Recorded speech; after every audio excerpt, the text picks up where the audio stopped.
No puedo ocultar que los días que estamos viviendo son bastante traumáticos mediáticamente alrededor de las relaciones justicia-presidente, que yo creo que hay que asumir con franqueza, desde la perspectiva que me ha tocado vivir.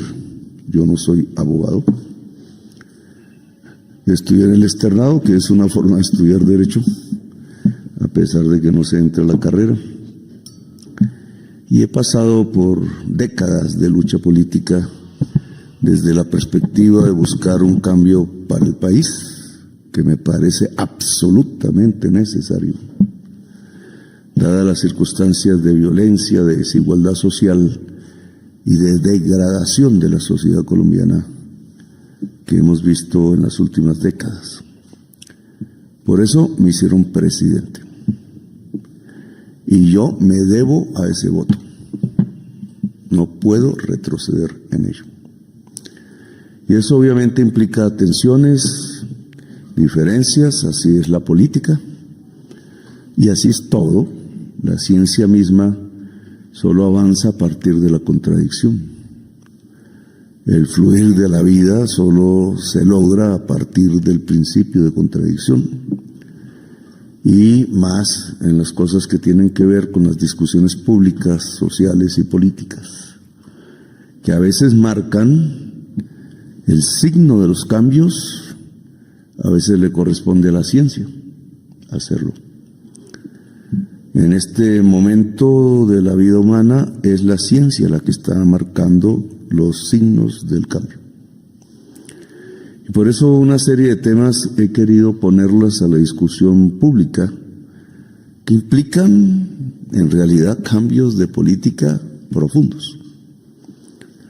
Cuando hablamos en las diferentes instancias, a veces conferencias que me han invitado en el Consejo de Estado, en la Corte Suprema, en la Corte Constitucional o en el debate mismo público, los he tocado. En este momento la humanidad entra en una fase de extinción. Esto no es algo religioso, no es una premonición, no hablo como profeta. Estoy hablando a nombre de la ciencia, que lo ha dicho una y otra vez, y cada vez de manera más alarmada. El gran capital produjo, y la época del libre mercado produjo una profundización, venía de antes, de un cambio tan drástico en la atmósfera, producto del crecimiento bajo la consigna de la codicia, usando capitales fósiles, energías fósiles, le llamo yo así, derivadas del uso del carbono de los seres muertos, que por su peso, su acumulación, nos lleva a un cambio drástico del clima, que tiene como consecuencia, si no hacemos nada, si no hay cambios, la extinción de la especie humana. En breve plazo, no solo nosotros viviremos peor, ya Bogotá lo demuestra. Lo que hay en Bogotá es como si nos golpearan en la cara, es la demostración de que un modelo fracasó, modelo político y económico, creyendo que era ilimitado el crecimiento, que el crecimiento es infinito, incluido lo urbanístico, y pasando por la faja los equilibrios que la vida humana tiene que tener con la naturaleza, hasta que estalló. Hoy los bogotanos viven sin calidad de vida, o por lo menos con una menor, porque simplemente se están quedando sin agua. Y no es que se pueda solucionar racionando. Eso lo puede hacer Mocos con problemas coyunturales, un daño en un tubo. Esta vez no, porque el embalse de Chingaza va a tener cada vez menos agua del normal, cada vez menos, porque las condiciones de equilibrio climático variaron en el páramo. A partir primero del crecimiento de la demanda de agua potable, sobre una olla hidrográfica que no es de Bogotá. Segundo, porque ha sido tan depredada la selva amazónica que ya no llegan los ríos voladores hasta la cordillera y entonces no traen el agua con los vientos. Y eso junto que amerita unas soluciones difíciles, cambios radicales de concepción para sostener la vida en la sabana de Bogotá, pues no se van a dar si no tenemos un acuerdo, si no entendemos que en los tiempos de la crisis climática no se puede hacer lo mismo que antes, si no lo aprofundizamos. Y este es apenas un tema, lo he mencionado en mis conferencias, no es que sea infalible, pero es que leyendo simplemente la ciencia de hoy, lo puede uno comprender. Claro, si uno está subsumido por ideas diferentes y no lee lo que está diciendo la ciencia hoy, pues no lo vamos a entender. Y simplemente nos vamos a estrellar en el abismo, en el suelo del abismo. Como ya lo vemos con los grandes ríos de América del Sur, tanto orgullo nos daba el río más grande del mundo en términos de cantidad de agua como el Amazonas, o las cataratas de Iguazú y el río Paraguay, y están secos. Se acabó. Y el río Magdalena no tiene peces. Es el río grande de la patria. Así lo dijimos, río madre de la patria, así lo dijimos en la Constitución, y hasta creamos una institucionalidad para ello, para protegerlo, y hoy no tiene peces, hoy no tiene vida. Y podríamos hablar de miles de ejemplos hacia adelante de lo que está significando el comienzo de los tiempos de la extinción, que solo podemos evitar por nuestros hijos y por nuestros nietos, para que puedan vivir en el planeta, si cambiamos. Y el cambio es en la política, es en la ciencia, es en la sociedad, es en la economía, es en el mundo de la concepción jurídica. Y creo que aquí es donde nos distanciamos. Porque indudablemente un momento de crisis, de policrisis le llamaron los ricos del mundo a lo que están presenciando ellos mismos, quizás ellos lo provocaron, pero sienten la crisis civilizatoria, la crisis vital, sienten que llegaron a ese episodio, lo tratan de manera diferente.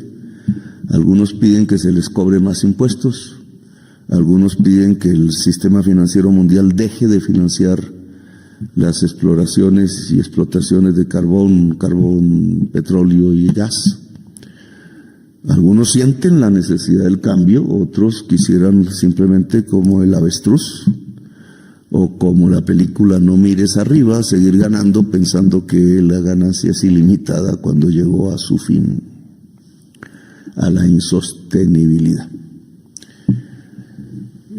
Esta materia nos empieza a distanciar y hay que ver si el diálogo puede suplir el distanciamiento. Yo creo en el tema del diálogo antes que en las rupturas, aunque sí siento que el mundo va hacia una revolución. Con el magistrado Palomino, que tuvimos una excelente amistad nacida de una de estas contradicciones, cuando por mis ideas un procurador ultraconservador, yo digo fascista, decidió burlarse del voto popular en Bogotá y destituirme arbitrariamente. Cuando digo arbitrariamente es porque todos los órganos de justicia fallaron a mi favor, nacionales e internacionales, no uno solo que fallara a favor del señor Ordóñez, que hoy está en un monasterio, respeto ya sus ideas religiosas. Pero no hemos profundizado mucho en eso. ¿Por qué se presentó un señor como Ordóñez al frente de un cargo supremamente importante de la justicia y qué efectos produjo? No solo los míos, Los míos los superé. Me permitió como experiencia, pero creo que es una experiencia del país. Porque más o menos lo que indica después de la Constitución del 91, que es una constitución para hacer cambios, que es para eso, pues si no se hubiera mantenido la del 86, ya con un siglo, pero me correspondió no a mí, sino a mi organización de jóvenes, para ese entonces, dejada las armas, que no la rebeldía, hacer una constitución que implicaba derogar la Constitución de 1886. Nosotros derogamos la Constitución de 1886. Y eso no significa ni más ni menos que un cambio de mentalidad completo, una revolución conceptual. Por eso una serie de términos que ya aparecieron empiezan a ser detenidos. Se me acusa de que yo quiero cambiar la Constitución del 91. Yo lo que quiero es profundizarla y volverla real. Porque una vez se hizo la Constitución, toda la década de los 90 fue de la peor gobernanza paramilitar en el país. ¿Cómo se entiende eso? ¿Cómo es que se hace una Constitución para construir el Estado Social de Derecho? Para hablar de una democracia participativa, no solamente representativa, que se nos ha olvidado qué significa la democracia participativa, y de pronto lo que viene son las peores masacres sobre Colombia. 100.000, dice la Comisión de la Verdad, muertos, por un incremento de una especie de contraconstitución real en la mayor parte del territorio colombiano, a lo que le denomino la gobernanza paramilitar. Eso no tiene nada que ver con el Estado Social de Derecho que ordenó la Constitución del 91, que para eso se derogó la Constitución del 86.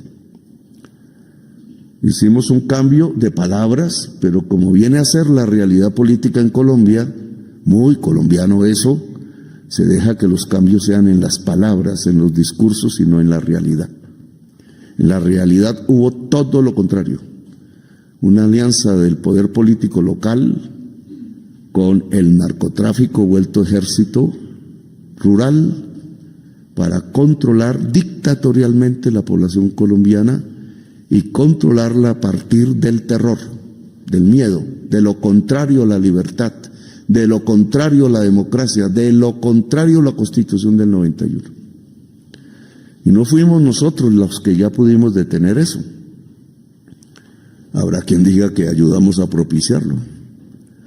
Quizás lo propiciamos derogando la Constitución del 86 y convocando los demonios que hay dentro de este país, que herederos de la esclavitud, herederos del feudalismo, herederos de los privilegios, herederos de un creer que esto es una aristocracia y que es hereditaria y que la riqueza nacional tiene que ir a manos de muy pocos, y por eso han convertido a Colombia no solo en el país más violento, sino en el país de mayor desigualdad social del mundo, contrario a lo que dice la Constitución, haciendo negocios con el dinero público y matando jóvenes con el dinero público. Se nos ha olvidado incluso el episodio de los 6.402 jóvenes inocentes asesinados.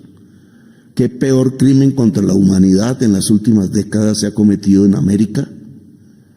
Con una Constitución vigente que no cuidó, no tenía instituciones para su implementación. Y entonces, ¿cuántas miles de madres tienen que sufrir la desaparición? ¿Qué clase de justicia es esa? Sin embargo, del Poder Judicial salió una resistencia. No solo de la política, que la mayoría de los políticos aquí se asustaron de hablar. Me correspondió a mí hacer las denuncias. Algo la prensa, unos periodistas, alguno muerto ya, asesinado, varios asesinados. Le correspondió al Poder Judicial levantarse. Y lo hizo la Corte Suprema de Justicia, en el caso de la gobernanza paramilitar, que se paró para destruirla, porque sabía contraria a la Constitución. Y fue perseguida esa corte por lo que hizo. Yo le he pedido aquí a Laura que convoque un acto para poner la cruz de Boyacá a los magistrados que hicieron esa lucha, porque se lo merecen, porque es una lucha por la democracia y la libertad, y la idea de una humanidad de seres libres que no tenga que aterrorizarse por los nuevos espantos del fascismo que recorren a Colombia. Pues esa voz del Poder Judicial de ese momento que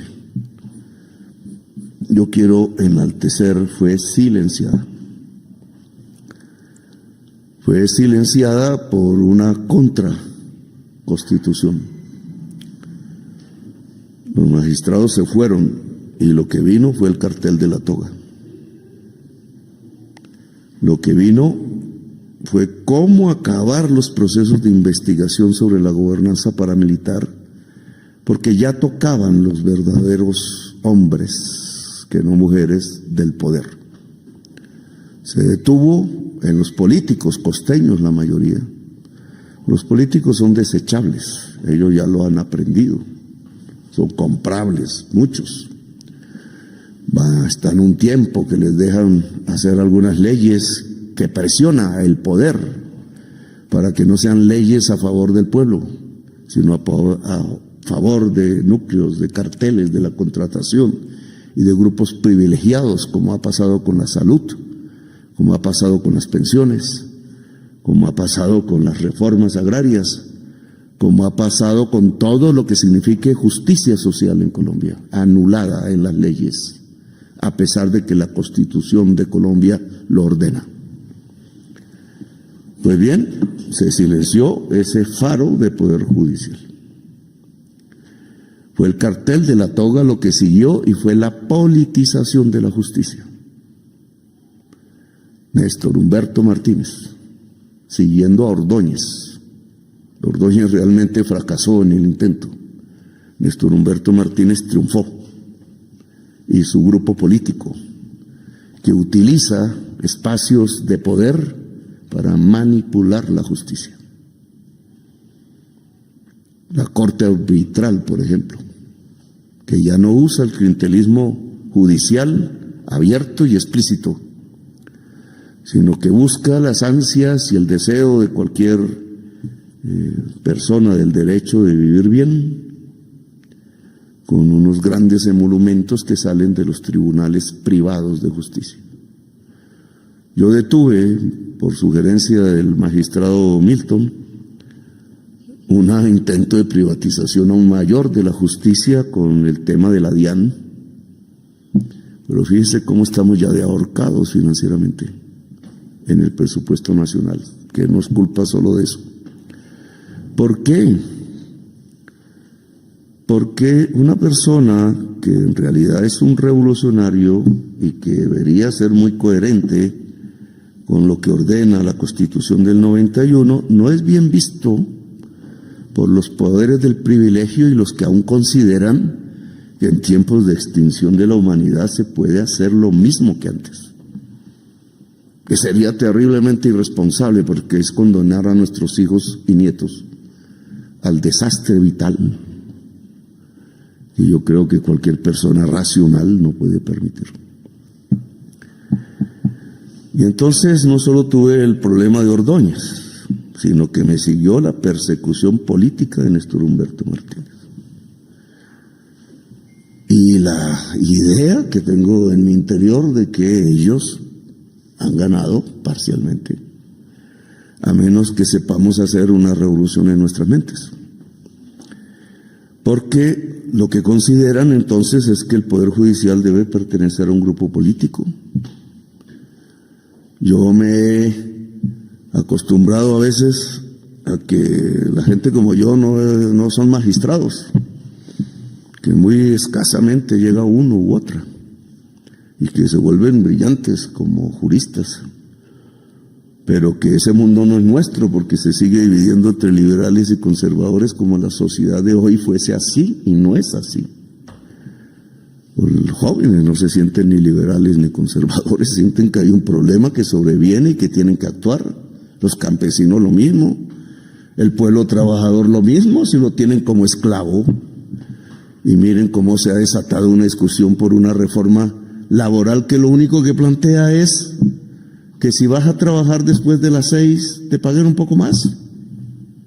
¿Qué grito tan terrible ha pronunciado el presidente? Solo porque le muestra al país que tenemos la productividad más baja de la OCDE y la jornada laboral más alta de la OCDE. Junten esos dos términos y nos muestra el atraso económico y mental de Colombia.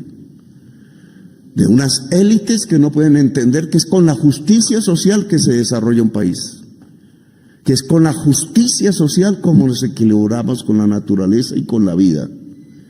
Y creen que el pueblo trabajador entonces tiene que ser condenado a perpetuidad, a la esclavitud, como decían los esclavistas de hace más de un siglo. Tú y tus hijos, y tu mujer, y tus amores, y tus nietos, y los nietos de tus nietos, vivirán a perpetuidad bajo la esclavitud, el rejo y el cepo. 1850. La única manera de quitar eso parcialmente de nuestra historia y de nuestra mentalidad fue indemnizar como propiedad privada a los negros y a las negras de Colombia. Una transacción que es absolutamente indigna de los seres humanos y de un país que se quiera llamar democrático y decente. ¿Para qué sirvió la lucha de Bolívar? Si 40 años después íbamos a ser dueños de esclavos y traficantes de una esclavitud a la cual, para quitarla, teníamos que pagar desde el dinero público la libertad de los esclavos. ¿Y dónde estaba la libertad que tanto pregonamos? Al lado del Ejército Libertador, que incluso en 1850 fue decretado su muerte. Y el último general tuvo que irse del país, el general Melo, al que estamos esperando rescatar de su fosa común en Chiapas. Ojalá la encontremos. Hay indicios de que sí, esperaremos, porque si lo logro traer, será enterrado en Chaparral, entre los pueblos indígenas, con las dignidades del presidente y el último general del Ejército Libertador, para que de nuevo sus espíritus puedan seguir por esas tierras de la cordillera central y bañar a Colombia otra vez con la bandera de la libertad, la dignidad, la humanidad y la vida. Bueno, ese episodio de la politización de la justicia, de la derechización extrema de la justicia al punto que ya no ve los equilibrios con la justicia social, los equilibrios con la vida, los equilibrios con la libertad, pues yo creo que tiene que recuperarse. Todos los días yo observo un ataque. Claro, yo sé que lo respondo, pero observo un ataque. Como si las circunstancias fueran cómo se acorrala un presidente libre que está pronunciando discursos de revolución. Y es necesario hacerlo. No solo decirlos, sino hacerlos. César Palomino, el magistrado que usted reemplaza, magistrada, junto con un magistrado conservador que admiro y no pude conocer, magistrado Arenas. Él es el autor de una sentencia en el Consejo de Estado que, subsumiendo la sentencia CIDH bajo mi nombre, dijo que no se pueden destituir ni quitarle a ningún ciudadano o ciudadana de Colombia, no solo funcionarios, sus derechos políticos a menos que haya cometido un crimen, y así lo diga el juez penal. Convención americana firmada por Colombia en gobiernos que eran incluso conservadores, como el de Misael Pastrana. En un momento de liberales en América Latina que fue precedido de las dictaduras militares, la tortura y la desaparición. y quedó como letra muerta, y quienes han vivido sin criticar esos momentos de dictadura, de desaparición, de encarcelamiento de jóvenes, de tortura, pues parece que quisieran dejar como letra muerta, y no se puede.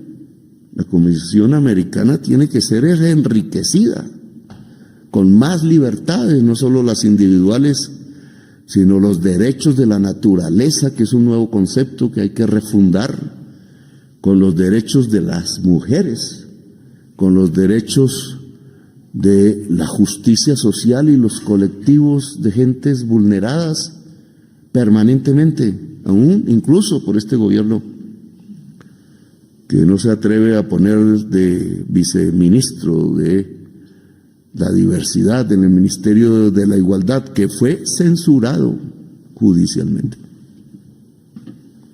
Suena tan mal la palabra igualdad que no le pusieron fecha de muerte al Ministerio de la Igualdad. ¿Por qué? ¿Y acaso la Constitución no habla de la igualdad? ¿Acaso lo que llamamos Estado Social de Derecho no es la igualdad como un principio rector de la mente jurídica, de la mente política, de la mente cultural? ¿O queremos permanecer en términos de desigualdades similares a la esclavitud, como pareciera ser? ¿Creemos que el pueblo se va a aguantar ad eternum la desigualdad, la exclusión? Yo soy el campanazo de que el pueblo no lo permite, si no es que se ha querido escuchar, porque a veces no se quiere escuchar el voto popular. Y es una discusión actual, permanente.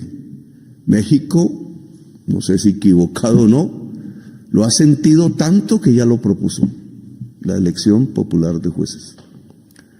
Pero eso no es, y no sé si esa sea la mejor el camino, pero eso no resulta porque sí. Resulta porque América Latina está viendo a lo largo y ancho de su espacio continental y vital que los deseos de cambio del pueblo no son seguidos por las doctrinas jurídicas que tienen que fluir con la vida, porque no son estáticas. Las instituciones no son estáticas. Igual que una ley puede cambiar, puede ser interpretada y puede fluir la doctrina, porque si no fluye, se estrella contra el pueblo y el pueblo lo va a demandar, porque como ustedes lo han leído en sus libros y códigos, en la democracia la soberanía recae en el pueblo y en nadie más. Nosotros somos poderes constituidos y debemos saber y concentrarnos en eso, que hay unos límites que fuera de ellos solo los tiene el pueblo. El pueblo es el soberano, eso gritó Bolívar. Esos son los fundadores de nuestra república. No puede quedarse como letra muerta. Entonces nos burlamos del pueblo, creemos en esa mentalidad antigua que estuvo en la mente de los esclavistas después de Bolívar. Podemos creer que somos superiores al pueblo, que somos sus gobernantes y que entonces el pueblo no nos manda, sino que tiene que obedecer y obedecer y obedecer, o el pueblo tiene una soberanía, de acuerdo a los principios clásicos de la democracia liberal. El rey ya no es soberano, es el pueblo el soberano.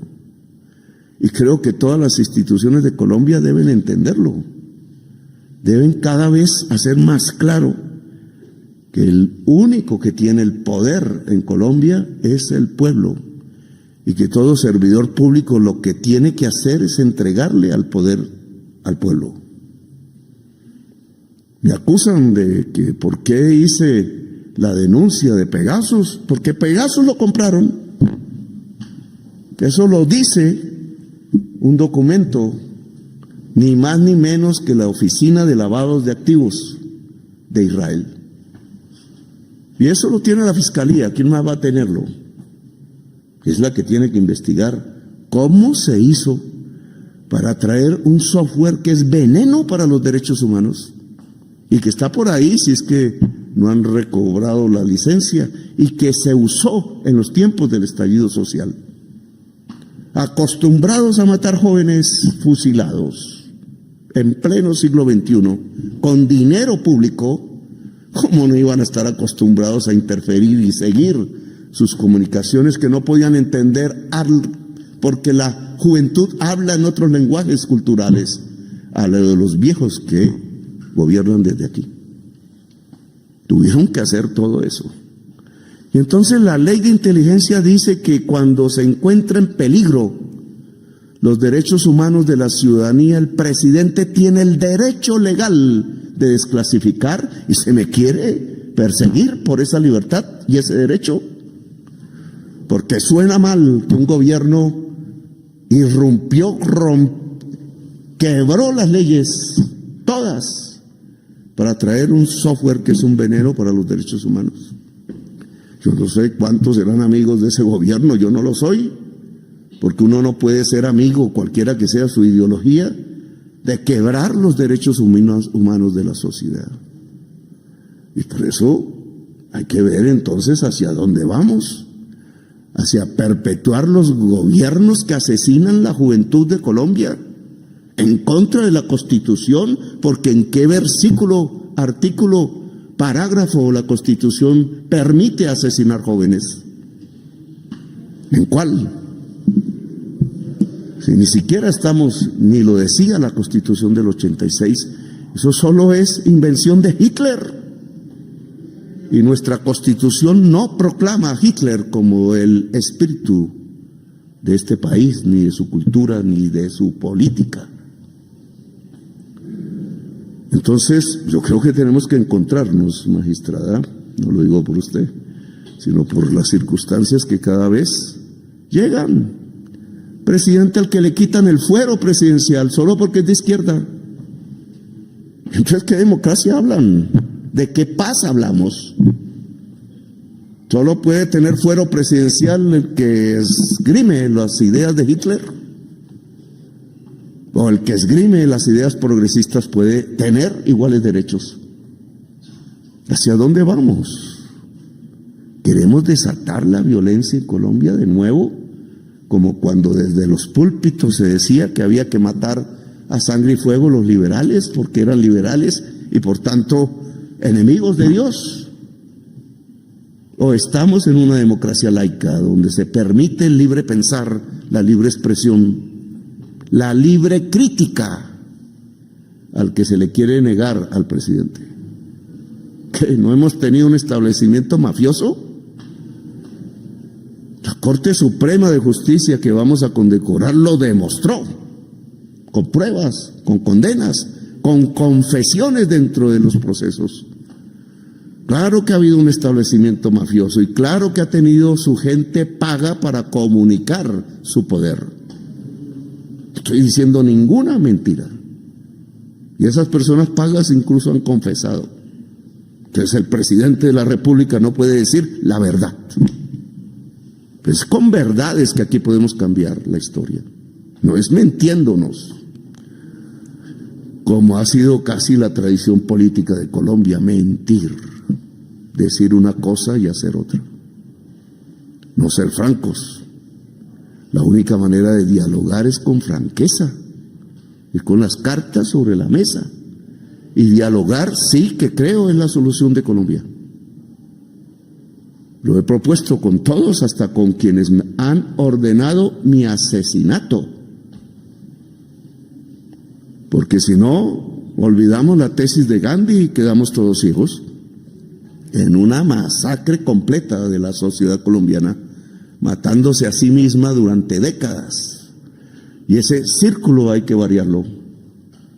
Hay que romperlo, y la única manera de romperlo es con audacia, poniendo la verdad, aceptando que el que te iba a asesinar pueda recibir tu sombrero, que parece imposible. Antes él recibía las listas desde la Fiscalía General de la Nación, usando los procesos de las personas que consideraban rebeldes para que fueran asesinados. Confesión de todos ellos sobre alguien sobre el cual hice el debate, demostrando con las pruebas de ese momento cómo era una realidad, que habían transformado la Fiscalía en parte de la gobernanza paramilitar de Colombia y que ayudaba a asesinar dirigentes sociales e intelectuales. Eso no se nos puede ocultar porque fue probado, ni el presidente se va a silenciar. Sin embargo, porque me siento digno, porque me escapé de la muerte hasta ahora, de recibir al señor que me iba a asesinar y mostrarle a Colombia que se puede perdonar, porque si no se perdona, como decía Gabriel García Márquez, seguimos en ciclos de venganza permanente, eterna. Los colombianos nos matamos por venganzas, decía Gabriel García Márquez, que ni siquiera tiene un solo cuadro ni menciona en este palacio, porque es costeño, porque tiene raza negra, porque es un revolucionario, tuvo que exiliarse, porque jueces militares lo iban a condenar por ser colaborador del M-19 o no. Mi organización tuvo que morir allá en México. Y aquí no hay ni un nombre, como si tuviera... Hicimos un cuarto que llamamos de los que está aquí abajo, pueden visitarlo, hay que hacerlo más, el cuarto de los censurados, presidente Nieto, presidente Melo, el único presidente indígena, el único presidente negro, Gabriel García Márquez, nuestro premio Nobel, que salió de un colegio público. Ningún colegio privado de Colombia ha dado un premio Nobel, excepto el Nobel de la Paz, que dejó ahí, y que merece, porque hizo un esfuerzo audaz, indudable, para la época, al punto que sus socios de club le decían que se había vuelto comunista y guerrillero, presidente Santos, que sí tiene un origen de una persona que fue guerrillera, que es Manuela Santos, pero que hace parte de nuestra historia patria, y entonces ya no recordamos, ya no recuperamos, ya la transformamos simplemente en una especie de heroína olvidada, envuelta en estatuas, que ya no se le cree sus ideas de mujer rebelde y libre. Bueno, entonces mi opinión, magistrada, es que hay que abrir un diálogo. Podemos estrellarnos, claro, y podemos derivar en una situación de conflicto social, de nuevo, profundo. Esta vez no como antes. Esta vez es la revolución. Y ya no es una revolución nacional, es mundial. Ya ha arrancado. Porque si no, los pueblos irían a la extinción, y los pueblos del mundo no se van a dejar extinguir. La vida es primero. Y la vida va a ser primordial, a preponderar en el planeta. Y yo estaré a su lado mientras pueda. Y ojalá la tradición libre y democrática de este país, que debe resurgir con más poder después de haber sido tapada, empolvada, oxidada por tiempos de fascismo colombiano, que ha dejado este país en medio de la masacre. Bueno, no quiero hacerles perder su tiempo, porque sé que cuando vienen aquí, pues es una ofrenda de tiempo para que el presidente hable, pero tenía que decir estas cosas.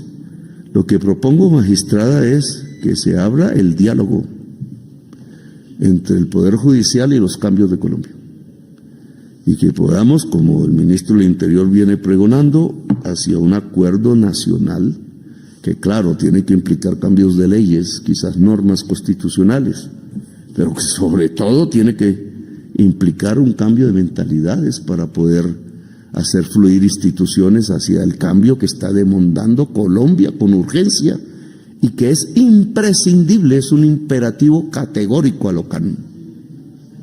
Imperativo categórico es el cambio en este país, o revolución o transformación, como se quiera llamar, pero fundamental, porque no podemos seguir en una sociedad que se mata, que es desigual, que es violenta y que tiene en un país de la belleza como Colombia todo por ganar, todo por conquistar en tiempos de libertad y de transformaciones. Gracias por haberme escuchado, muy amables.